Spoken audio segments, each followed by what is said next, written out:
The way we look into history is we look at the earliest, most reliable sources regarding that event or that person that we're investigating.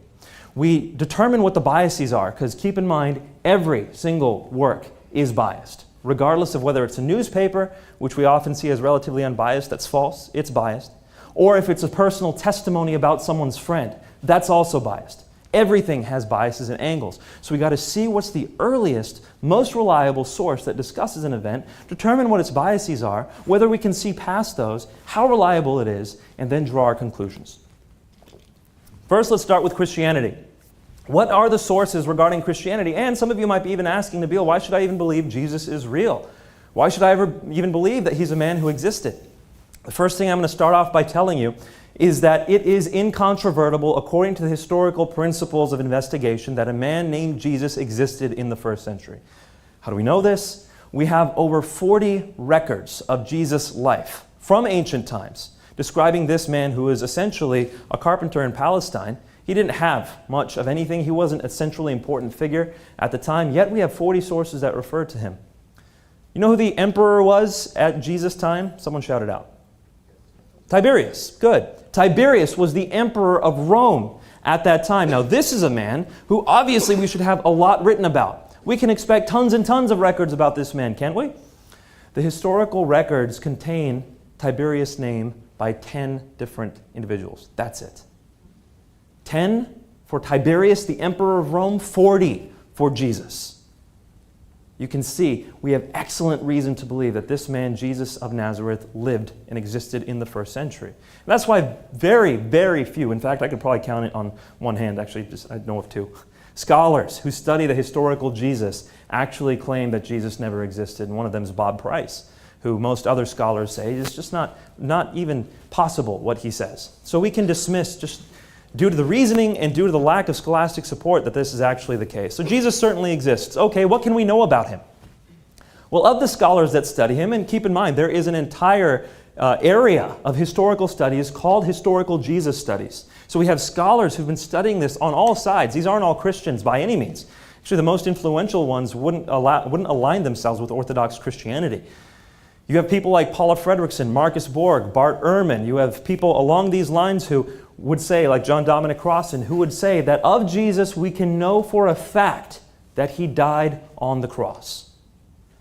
Now keep in mind, that's one of our 3 points that we're proving for Christianity, or attempting to show to determine its reliability. Did Jesus die on the cross? The scholars who study his life, regardless of whether they're atheist, Buddhist, agnostic, Hindu, Christian, it doesn't matter. They all conclude that Jesus died on the cross. Now, if I left it there, it would be an appeal to authority, and we're trying to be academically rigorous tonight, so I'm not going to do that. I'm going to give you some of their reasons why they believe Jesus died on the cross, but we're going to keep it brief because scholars are unanimous on this issue. By the way, it's not just them. Even Muslim scholars will argue that Jesus did die on the cross.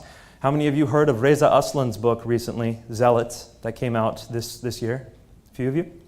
Reza Aslan's a scholar who has studied the historical Jesus. And as a Muslim, he says, yes, Islam denies Jesus' death on the cross, and I am a Muslim, but I confirm that Jesus' death on the cross is historically certain. In fact, he builds his whole book off the fact that Jesus died on the cross. So even as a Muslim, he says Jesus died on the cross. So why? Why do they say this? Well, because first off, all the evidence that we have, all the records of Jesus' life which talk about his death indicate that he did die. If they say anything, it says that he did die on the cross under Pontius Pilate, which is why Paula Fredrickson says, if there's anything we can know about Jesus, anything at all, it's this, that he died on the cross under Pontius Pilate. If you go away from Christian records, you go to Jewish records like Josephus, we can also see in the first century that non-Christians are saying Jesus died on the cross. We go to Gentile scholars, they are also agreeing that Jesus died on the cross. And in fact, we also have some of them saying that these people believe he is risen from the dead. We'll get to that in just a moment. So we have excellent reason to believe Jesus died on the cross because all the records point to that. Plus, if you study the historical process of crucifixion, nobody ever in the entire history of the Roman process of crucifixion, no one ever survived a full Roman crucifixion. Oh, they were crucifying people by the hundreds, especially when it came time around Jesus' time, all the way till the fall of the temple. They were crucifying people by the hundreds to make a point. that if you rebel against the Romans, we will humiliate you, we will torture you, and we will destroy you and your people. And that's exactly what was happening to all the Jews who were amongst this rebellion that happened in the late 60s, beginning of the 70s, in the 1st century AD. Not a single one of them survived the process of crucifixion. Why? Well, first there's a flogging process. And this flogging isn't light. It's not like caning. The flogging process went with a Roman flagrum. Now, if you understand what a flagrum is, it's a whip that has 6 leather cords that come off of it. And each of those leather cords has leather balls at the end with shards of bone and metal dumbbells. As a person would be whipped, this whip was designed to cause extreme vasodilation on the skin. You have those metal dumbbells there for that reason, to bring the blood vessels, to bring lots of blood to the fore, to bring pain receptors to the surface. And then those bones, those shards of bones would latch into the skin and rip it off. So you would bleed more blood than you otherwise would. That's how this whip was designed. Oh, this whole process of crucifixion was designed to be as painful, as torturous as possible. Cicero, I believe it was Cicero, who said that let no Roman citizen even think or hear the word crucifixion. And Roman citizens were not allowed to be crucified. This was reserved for the most treacherous criminals. Not a common criminal, the worst criminal. It was also said that arteries and veins were laid bare during the process of the crucifixion. Of the flogging. That people's intestines often fell out because their abdominal wall was ripped open. This was horrific, and people often died during the flogging process. It's called the pre-death for that very reason. And in the case of Jesus, we know that something happened. According to the Gospel of John, Jesus was flogged more than normal because Pilate wanted to bring Jesus back in front of the crowd and say, look, we've flogged him. Do you still want to crucify him? We've punished him. And they say, no, crucify him. It would stand to reason that he flogged him more than they thought they would in order for him to say, okay, let's go ahead and release him. But they said, no, let's crucify him. Let's move on for just a moment. This process of flogging would often leave someone devoid of skin. Their skin would be falling off in ribbons. As they're carrying the cross, they're not carrying it with a loincloth on, with skin on their body. No, their skin's hanging off in tatters. And they're naked, made to parade through a group of people. And once they're finally nailed on the cross, they're nailed through the interosseous space here between the radius and the ulna. It's because that is where the force of the weight could be held. If someone was nailed through the hands would just rip and someone would die that way. The reason why it says hands in some places is because in those times they referred to this whole area as hands. They're nailed through here, right through the median nerve, the major sensory motor nerve of the hand. If you are nailed through that place, you immediately lose all use and sensation of your hand. Then you're nailed through your feet. A 7-inch nail goes through both your feet. Why? Because if someone were just to hang on the cross, they would have no way to breathe out. As they sink back down, they'd breathe in and they'd have to push to breathe out. Well, what are they going to push against? A nail through their feet. It's to prolong the torture. It's to prolong the death.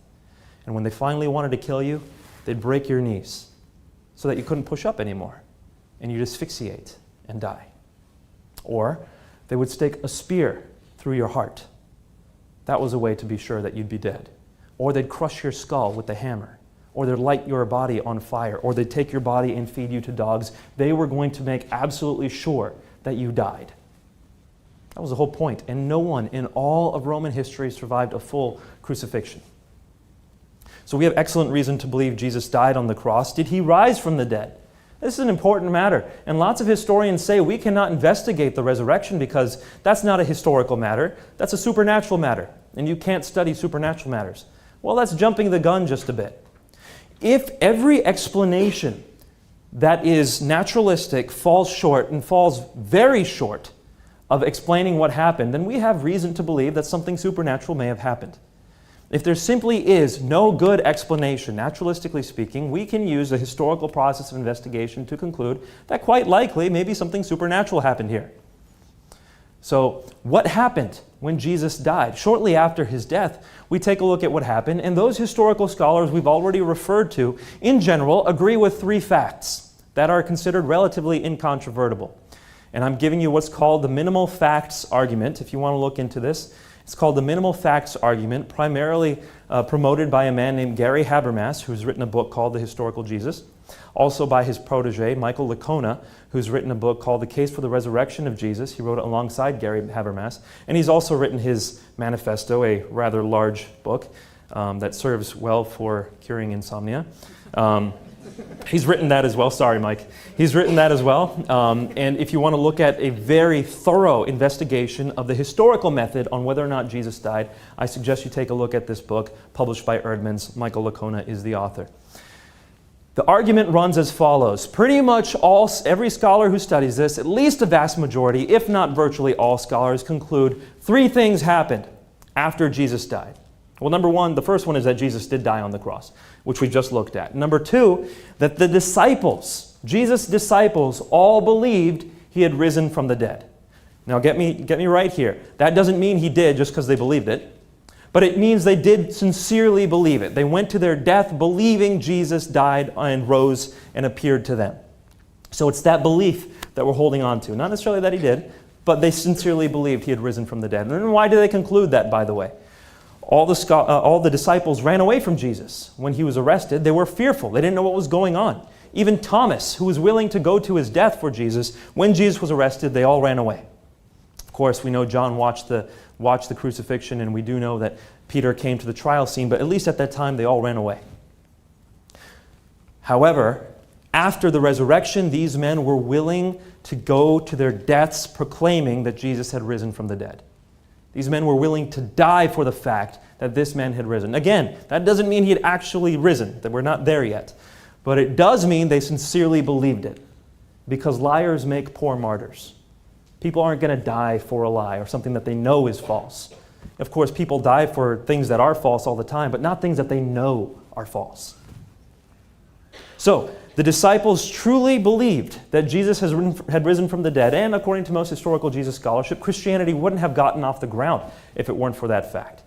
Fact number three. Fact number one was Jesus died on the cross. Fact number two, the disciples truly believed he had risen from the dead. Fact number three, people who were enemies of Jesus, or not his disciples, also believed he had risen from the dead. Now, who are we talking about? We're talking specifically about two people, James, the brother of Jesus, and Paul, or Saul of Tarsus, as it were. James, the brother of Jesus, did not follow Jesus during his lifetime. We see in the book of Mark that Jesus' family comes up and says to people around Jesus that he is out of his mind, basically, that he's crazy, which is what leads Jesus to say, "Who is my mother and brother and sister?" It's those who do the will of God. So Jesus' family is not on his side. It wasn't until after the resurrection, or supposedly the resurrection, when all of a sudden the disciple James becomes the brother of Jesus, James, becomes a leader of the Christian church. And also Saul of Tarsus. Who is this Saul guy? Saul was the student of Gamaliel, one of the chief leaders of the Jews in the time.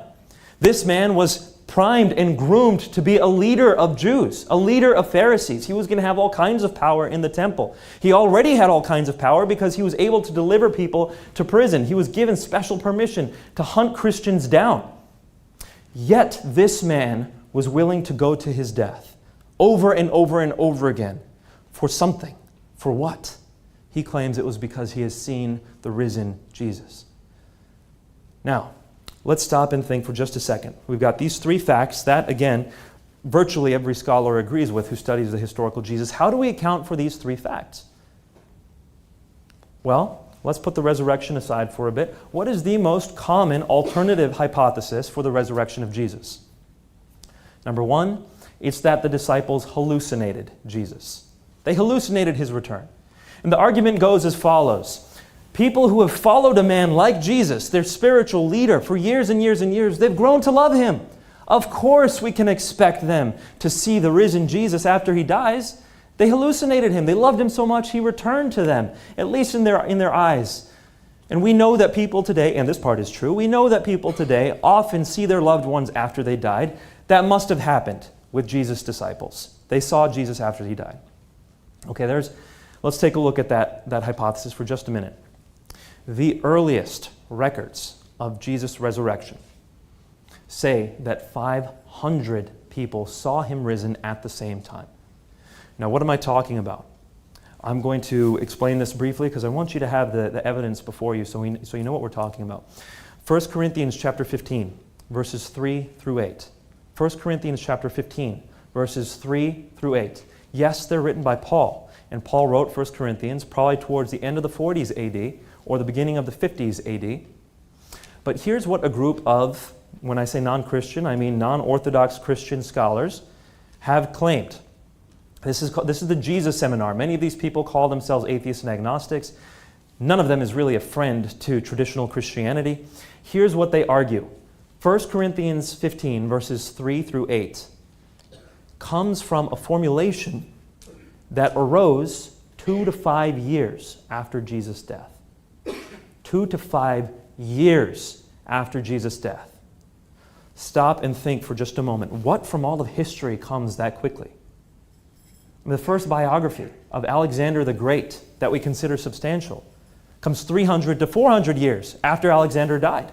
300 to 400 years after Alexander died. This is 2 to 5 years after Jesus' death. Nothing in history comes that fast. In fact, one scholar who's even more respected than many of the Jesus Seminar scholars is a man by the name of James D.G. Dunn.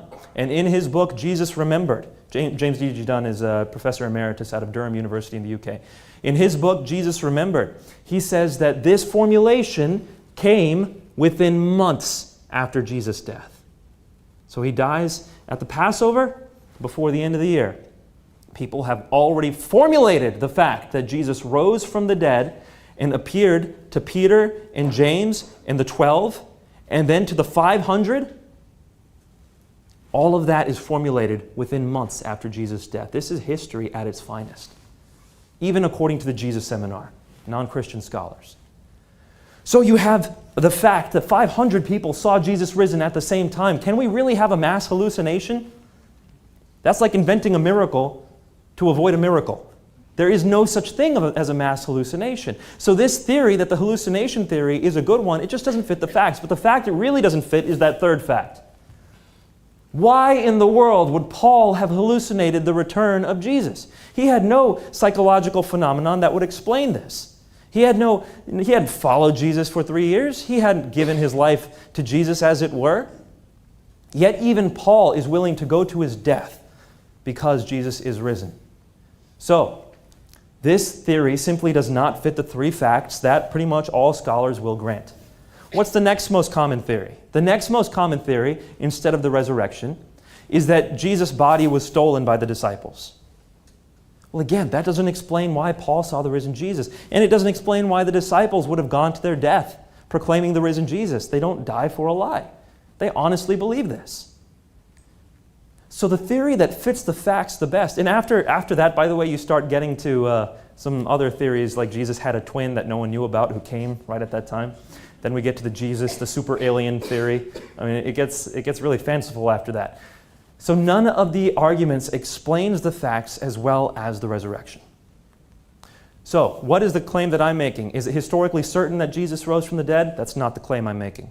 The claim I'm making is that Jesus' resurrection is historically the most responsible claim. It is by far the one that fits the facts the best.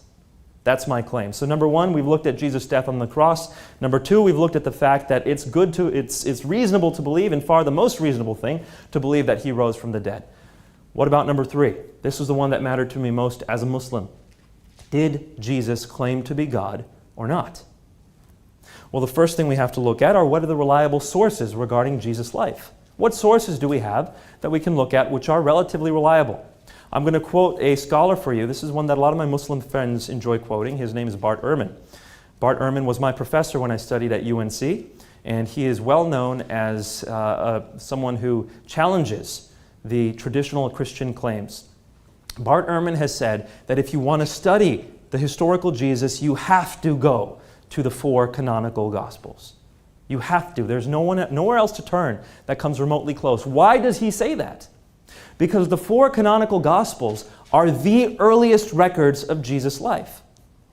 It'd be like going to, taking an interview. If there was a traffic accident and you go to talk to people who were at the scene of the accident immediately, right after the accident happened. What happened? Tell me what happened. Who hit who was driving, what was going on, give me the details.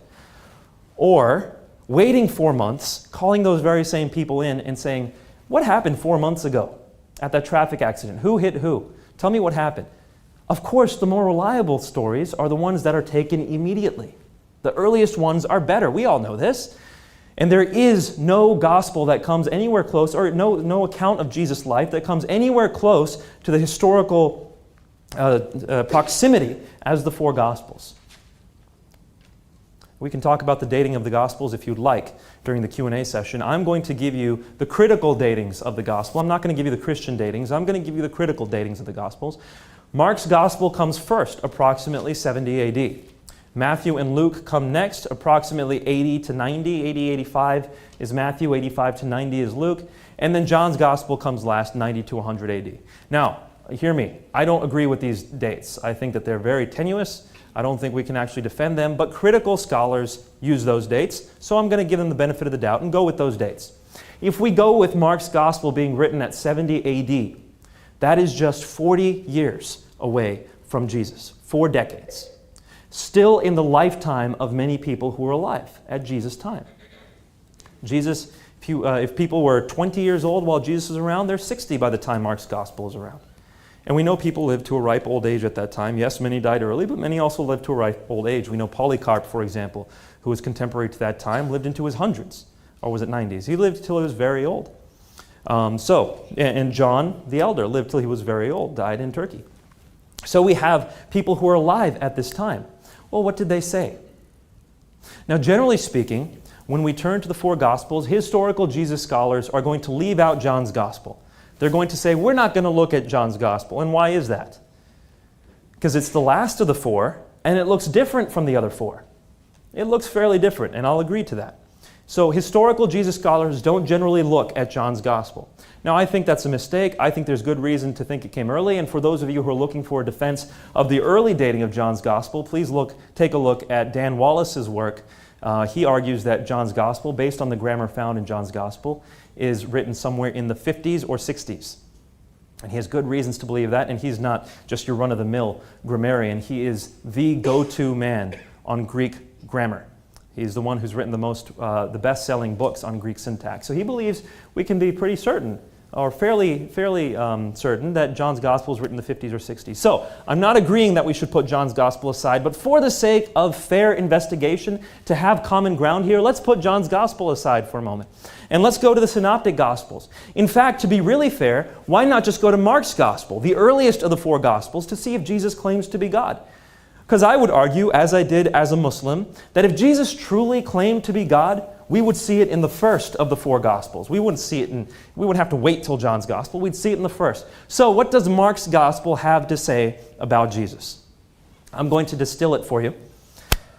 Every time Jesus is asked who he is in a public setting, or every time someone says to Jesus, this is who you are, in a public setting, Jesus has a response. Don't tell anyone. Don't tell anyone. Even when Peter, his disciple, in Mark chapter 8, says who Jesus is, Jesus says, don't tell anyone. There's only one place in the entire Gospel of Mark that Jesus comes out and boldly proclaims who he is. Are you with me so far? Let me see some nods. Good. And not this kind of nod. Okay. There's only one place in Mark's Gospel where Jesus says clearly who he is. Now, up until then, he's been using a title for himself quite regularly. What is that title?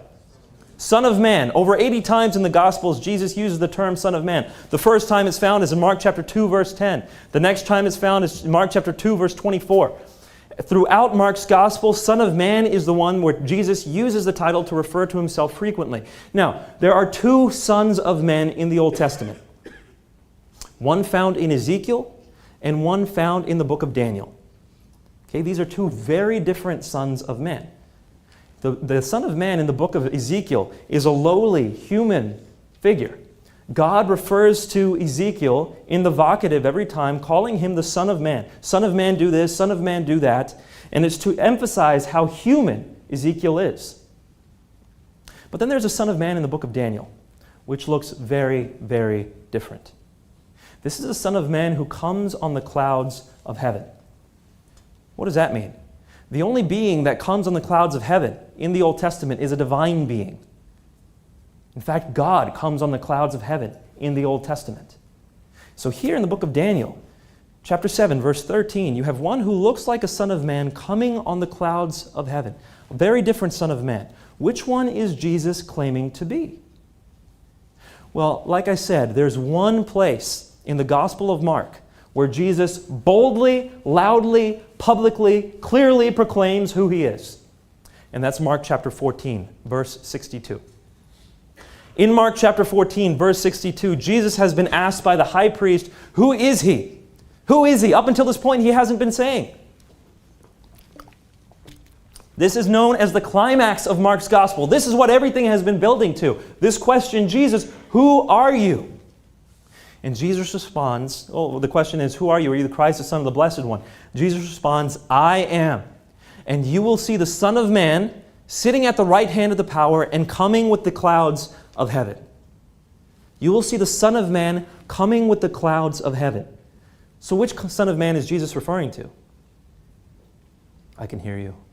Daniel. He's referring to the one in Daniel, the Son of Man who comes to the clouds of heaven. That's the one he's been talking about. Let's revisit Daniel and see what the Son of Man is about. Daniel is looking at his vision. He's having a vision, and he sees God, the Father, the Ancient of Days, being worshipped on a throne.